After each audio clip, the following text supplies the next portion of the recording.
a ciência já comprovou que a meditação funciona mesmo.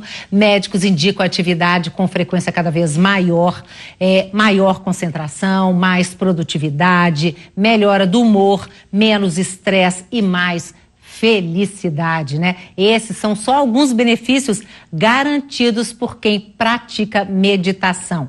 Quer ser uma pessoa melhor? Então preste atenção aqui na gente, no programa de hoje. Desligue o celular, por favor, sente-se confortavelmente, fique presente, porque é isso, né, Marilene, que a meditação quer de nós? É a presença, é estar no aqui e agora. O Frederico é médico, eu falei no princípio como é que os médicos hoje estão indicando, e ele não só indica, mas como medita, ainda dá curso de meditação. Sim, um tipo de meditação. Pois é, um tipo diferente que você vai explicar agora, que seria atenção plena. Isso. Porque hoje, ela está dizendo, eu achei interessante, você está na fila, você está pensando, está olhando a roupa, às vezes está criticando, lá a calça daquele ali, o sapato do outro, a pessoa justamente, você não consegue, você não, ou quando você não está no presente, você já está pensando o que você vai fazer amanhã.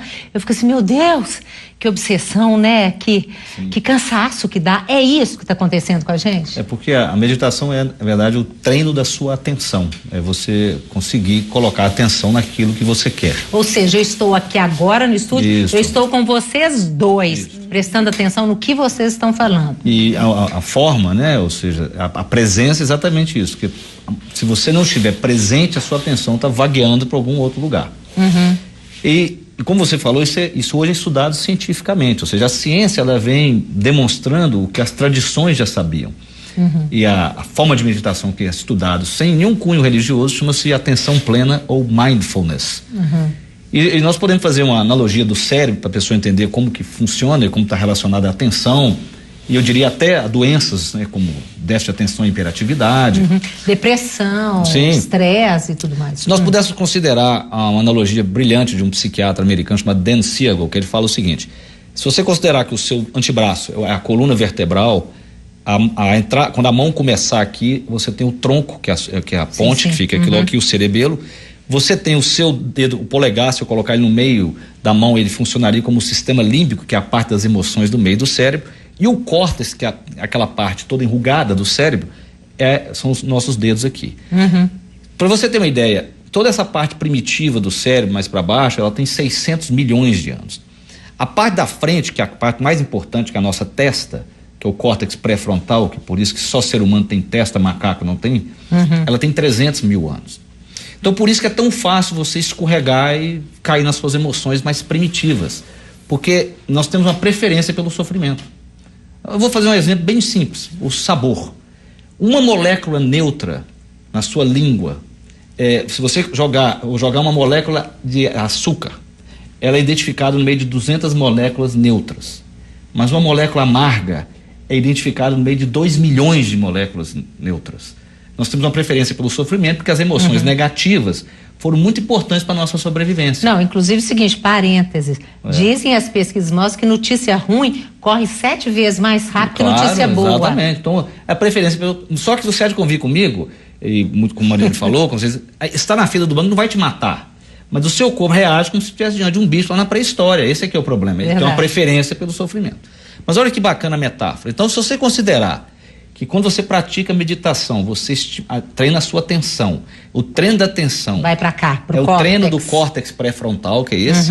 Mas olha que analogia linda. Se você pegar o meu dedo anular e o médio, que é a parte no meio do córtex pré-frontal, ele toca no sistema límbico, ele toca no tronco cerebral, tá vendo? Então o treino disso, e a gente sabe que o treino da meditação aumenta a espessura do córtex pré-frontal, isso é estudado hoje. Literalmente a pessoa passa a ter um controle maior sobre as emoções, inclusive sobre aspectos que teoricamente não tem controle, funcionamento do intestino, por isso que tem místicos que controlam tudo, que chega um ponto de controle por conta da meditação. E essa questão do córtex que você está falando aqui, a questão da consciência, da força de vontade, está tudo aqui. Está tudo aqui, exatamente. Ou seja, se você medita, por isso que você vai concentrar mais. A sua força de vontade vai ser maior, porque a força de vontade é a sua consciência. Então é mais ou menos o seguinte, eu brinco que a melhor metáfora para isso é o elefante e o guia, né? Uma metáfora hindu, né? O elefante é a parte primitiva, os instintos. O guia é a consciência, é o córtex pré-frontal. O elefante quer comer o chocolate, não é isso? E o córtex pré-frontal quer fazer uma dieta. Então, como o córtex ele é pequeno diante do elefante, se você tiver com ele treinado, a sua chance de ter esse controle é maior. É como se fosse um músculo, que se treinado está mais forte. Está mais forte. Aí você chega e fala assim, não vou comer o chocolate, vou comer uma saladinha. Ou você consegue distanciar, você permite que aquele impulso do desejo do chocolate venha e ele vai embora. Agora me conta. Porque tem muita gente que acha, tá até brincando com vocês aqui antes do programa começar, que tem que ser monge, tem que ir pro Himalaia, ficar naquela posição de lótus, né?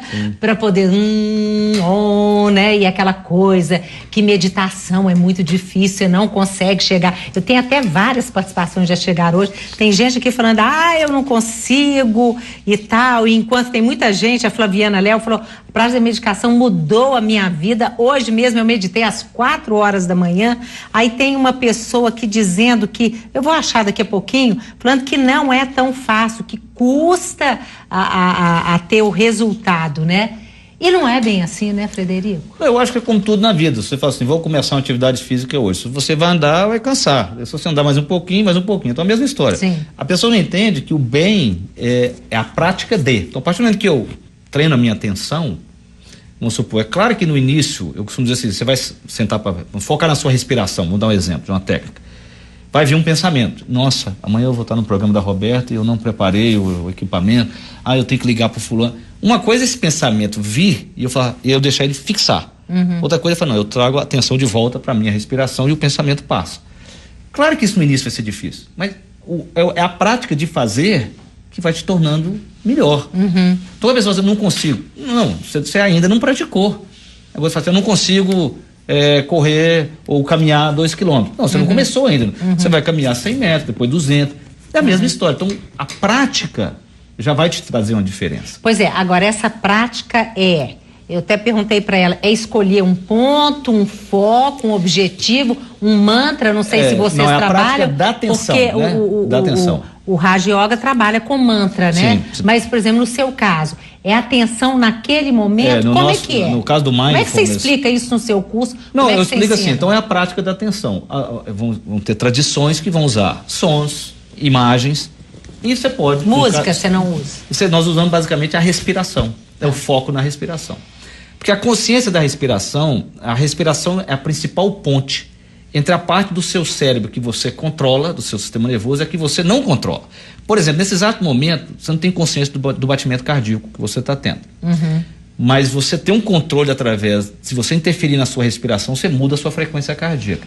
Então a respiração é essa principal ponte entre o sistema nervoso somático e o autônomo, que a gente não teria controle, teoricamente. Então eu brinco que metade dos problemas da vida você resolve aprendendo a respirar. Porque você tem um padrão respiratório para cada emoção. Você não tem como respirar de maneira relaxada e ficar ansioso. Né? Mas como é que a gente respira? Sabe por quê? Ontem o programa foi sobre ginástica cerebral. Sim. E aí o Carlos Maurício estava aí onde você está sentado ensinando, porque realmente a gente só respira até aqui, você tem que respirar profundo. Sim. Aí eu estava lá na redação lendo, né? Tô lá respirando. Eu achei que eu ia desmaiar. Pois é, eu fiquei tonta, gente. Eu fiquei tonta, eu falei, nossa senhora, e aí? É o seguinte, o puxar do ar, ele ativa o sistema nervoso simpático, que é o que te deixa ansioso. O soltar do ar é o parasimpático, ele te relaxa. Por isso quando você vai numa aula geralmente de yoga, você fala assim, esvazia o pulmão.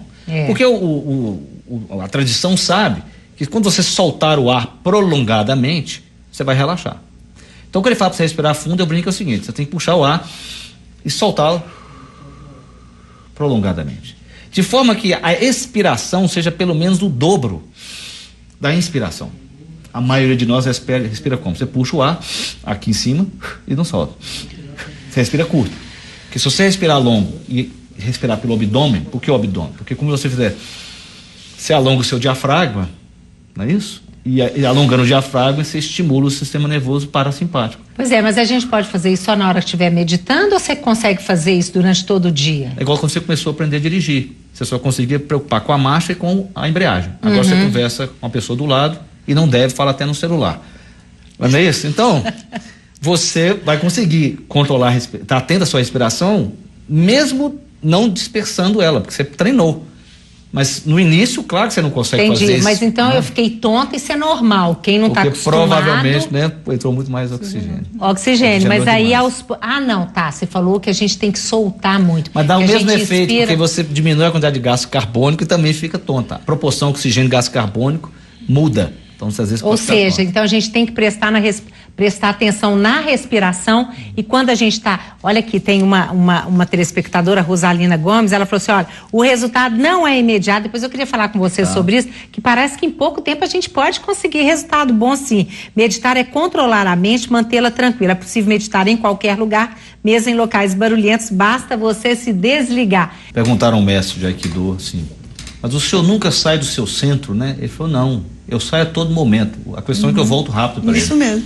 Não é questão de sair. É que você falou no princípio, né? Você tenta focar em alguma coisa, se o pensamento, que realmente, o pensamento às vezes foge, ele volta rápido, você tenta de novo. Prático, aí vira um hábito. Aí você aí vira um hábito de voltar ao centro. Você despertar uma emoção positiva, que você tem essa capacidade de mudar o seu estado emocional. Eu costumo dizer que eu gostaria que todos os meus pacientes tivessem essa consciência, que eles são capazes de mudar o estado emocional deles. Como o Mariane falou, talvez não é durável, mas se você mostrar para ele, você muda, você consegue mudar. E se você for capaz, ele ter essa consciência desse poder que é dado a ele, eu acho que isso mudaria tudo. A consciência que você consegue mudar o seu estado emocional. Pois é, depois vamos falar mais disso no segundo bloco. Inclusive você trouxe até o computador, mas vai ser no segundo bloco. Mas só adianta para os telespectadores, o que você vai mostrar aqui? Eu vou mostrar, você tem uma ciência que chama biofeedback, que tenta mostrar para você em um equipamento um estado interno do qual você não tem consciência. Por exemplo, a sua pressão, a frequência do seu coração, a máquina mostra e aí demonstra como você pode interferir naquilo. Esse equipamento que eu vou mostrar, ele mede uma coisa chamada variabilidade cardíaca. Não é a frequência do seu batimento. Sim. O tempo entre uma batida do coração e outro, pum, pum, pum. Esse tempo nunca é o mesmo. Sim. A gente não percebe, mas nunca é o mesmo. Se esse tempo entre uma batida e outra variar muito, você tem uma arritmia. Mas se variar pouco, você tem um coração doente também. Ele está rígido. Essa rigidez tem a ver com o seu estado de estresse. Então essa máquina mede isto. É o que eu vou demonstrar para você, como que o meu estado emocional, se eu pensar numa coisa ruim, respirar de uma maneira errada, a minha variabilidade piora. Se eu pensar numa coisa boa e respirar de uma maneira correta, a minha variabilidade melhora. Nossa Senhora. Ô, gente, então o negócio é o seguinte, pensou em coisa ruim, joga fora e começa a pensar numa coisa boa. A ruim veio também intrometida, joga ela de lado, quer dizer, é esse exercício, né? Esse exercício. Vamos lá. Então vamos lá. Fala, tudo que você quiser, vamos mostrar Mostrar aqui. o equipamento, né? Então, o equipamento é uma ciência chamada biofeedback, que dá consciência para você de algo que está acontecendo dentro do seu corpo. Sim. Que você não sabe, não tem consciência. Você não tem consciência da sua pressão arterial nesse momento, da frequência cardíaca. E ele mede um índice chamado Heart Rate Variability, ou seja, variabilidade da frequência cardíaca. Tá. Como eu falei, é o tempo entre uma batida do coração e outra, né? Quantas vezes o coração bateu por minuto. Tá. Esse tempo, entre uma batida e outra, nunca é o mesmo, varia. Se variar demais, tem uma arritmia. Se variar de menos, você tem um excesso de estresse. O equipamento vai mostrar, o que nos interessa aqui, quando eu ligar, ele vai estar medindo a minha variabilidade, tá certo? Isso hoje são equipamentos portáteis, nos anos 60 ocuparia toda essa sala. Enquanto isso, eu vou ler umas participações aqui de telespectadores. A Beatriz Mirra falou, olha, grande tema, vivo em meditação há anos e a única coisa que posso dizer é que ela é boa para tudo, mas é um estado. A gente entra em meditação, não faz meditação, né? A gente entra em meditação. Um estado além do tempo, do espaço, presente dadivoso na sua plenitude. Olha que interessante, é isso mesmo, né? Depois... O Manuel Paz gosta de ficar sozinho de vez em quando só para meditar. A Cristina Silveira, meditação é o caminho, com certeza. Você sente na prática a diferença com seus filhos, né? Depois que você começou a meditar, né? Com certeza. Quer dizer, a pessoa que você se tornou. Me tornei uma melhor mãe. Quem medita pode se tornar melhor naquilo que ele faz, na sua profissão, na sua vida, sendo mãe, você sendo um cirurgião, você vai se tornar um melhor ser humano meditando. Em todos os setores da sua vida. Tá entrando? Agora tá indo, porque eu tô doida para te perguntar sobre meditação no ambiente de trabalho, que é fundamental, Sim. né? Então, voltando ao nosso exemplo do cérebro, não é isso? Ou seja, o Daniel Kahneman foi um psicólogo, ganhou o Prêmio Nobel de Economia de 2002. Tá. Ele ganhou o Prêmio Nobel explicando como nós decidimos. Que o ser humano não decide racionalmente. Porque você não decide com o seu córtex pré-frontal, geralmente. Você decide com o resto do cérebro. Sim. Então, se você tem um córtex treinado, né, você, com meditação ou quando você se centra, a chance da sua decisão ser uma decisão mais consciente é maior. Eu vou dar um exemplo para você como nós somos vítimas de não usar o córtex. Kahneman perguntou o seguinte: você está indo para o estádio, comprou o ingresso para o jogo, custou R$200. Você perde o ingresso no caminho. Ele perguntou para as pessoas: vocês comprariam outro ingresso ao chegar no estádio? A maioria falou não. Então ele inverteu a pergunta e falou assim: agora imagine que você está indo para o estádio, você ainda não comprou o ingresso e no caminho você perde R$200, que é o valor do ingresso. Chegando no estádio, você compraria o ingresso?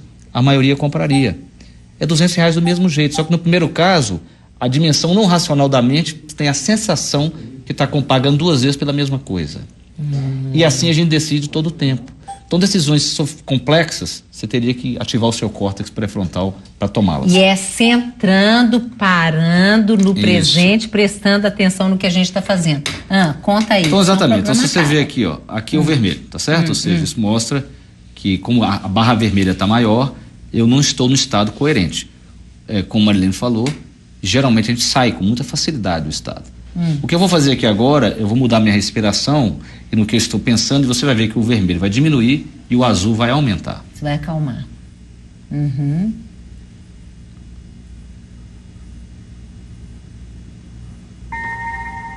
Viu? O que você está pensando aí? Pode contar? Perguntou Que coisa mais curiosa se a gente pudesse saber o pensamento das outras pessoas, é muito interessante. Mas tão importante quanto o pensamento foi a mudança do padrão respiratório. Você viu que eu prolonguei a minha expiração. Melhora, né? Agora vem cá, nós estamos quase no final do programa. Meditação no ambiente de trabalho, fala. Então, exatamente. Então, se o camarada aprender pelo menos uma respiração dessa, porque ele fala assim, eu relaxo no fim do dia quando eu faço ginástica. Ele está antes de uma reunião tensa. Ele tem que ter uma ferramenta agora, não é no final da tarde.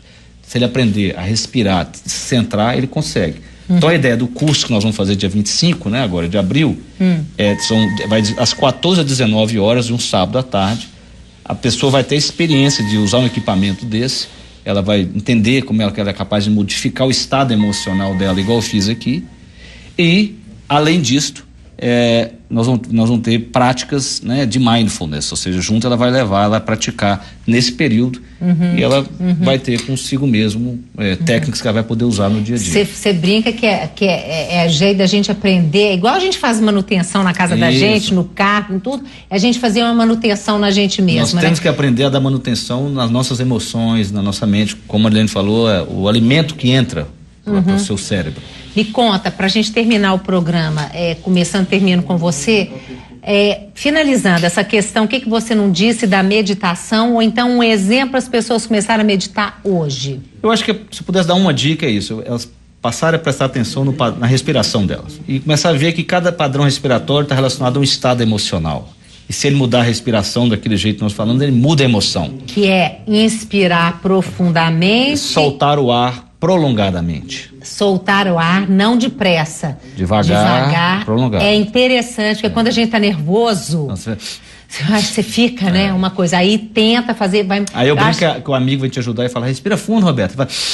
E solta curtinho, piora. Solta curtinho. Não adianta essa coisa de respirar fundo. Tem que respirar fundo e soltar fundo também. Isso, né? Respirar pelo abdômen. Metade dos problemas são resolvidos. Coisa desse jeito. 25%. A outra metade, 25% na terapia, 25%. E outros 25% não tem cura mesmo, não se preocupe. Larga pra lá. Larga pra lá.